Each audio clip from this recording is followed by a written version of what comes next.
మీసాల పిల్ల రాసావా? రాసావా లేదా? రాయలేదా?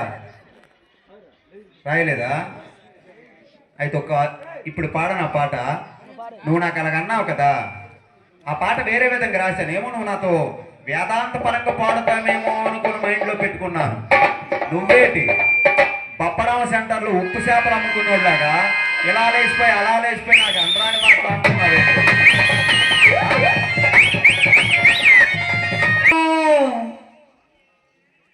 మీసాలు గీసి నెల నీకు నాటించేస్తాను.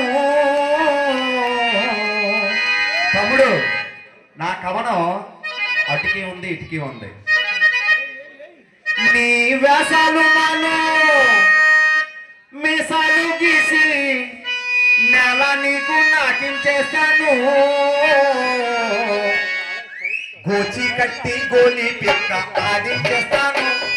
పేచీకొస్తే పాచి దవడ పగలా కొడతాను.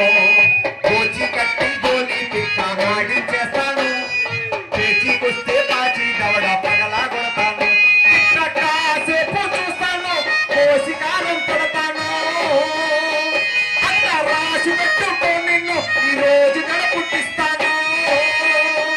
ఇట్ట కాసేపు చూస్తాను, కోసి కాలం కొడతాను. అట్ట రాసి పెట్టుకో నిన్ను ఈరోజు గడపుట్టిస్తాను. మూసీ నదిలోన ముంచి ఎందులోనా? మూసీ నది తెలుసు కదా, నీలాంటి చెత్త అంతా అందులోనే ఉంటుంది. హైదరాబాద్లో ఉన్నటువంటి చెత్త అంతా ఆ మూసీ నదిలోనే ఉంటుంది. విజయనగరంలో ఉన్నటువంటి చెత్త నీలోనే ఉన్నట్టుంది. ఎదుటి దాసుతో ఎలా పాడాలో కూడా తెలియట్లేదు. మూసీ నదిలోన ముంచి పూసపాలం పంపించేస్తాను. నీ వేసాలు మను దాసు నెల నాటించేస్తాను. కోచి కట్టి గోలి పిక్క ఆడించేస్తాను. పేచి పెడితే పాసి దవడ పగలా కొడతాను. కోచి కట్టి గోలి పిక్క ఆడించేస్తాను. పేచి కొస్తే పాచి దవడ పగలా కొడతాను. ఇట్ట కాసేపు చూస్తాను, కోసి కాలం పెడతాను. అట్ట రాజు పెట్టుకో నిన్ను ఈరోజు పుట్టిస్తాను. ముసిలోన ముంచి పూజంపాలం పంపించేస్తాను.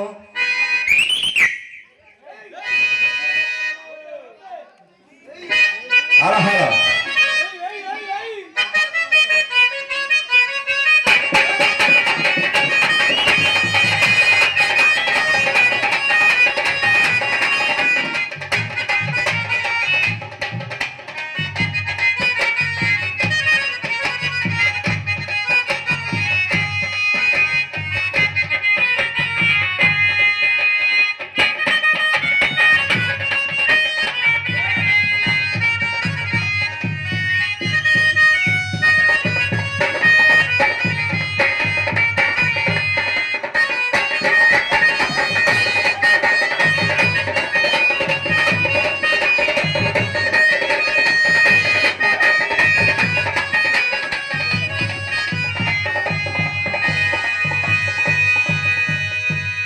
అలహల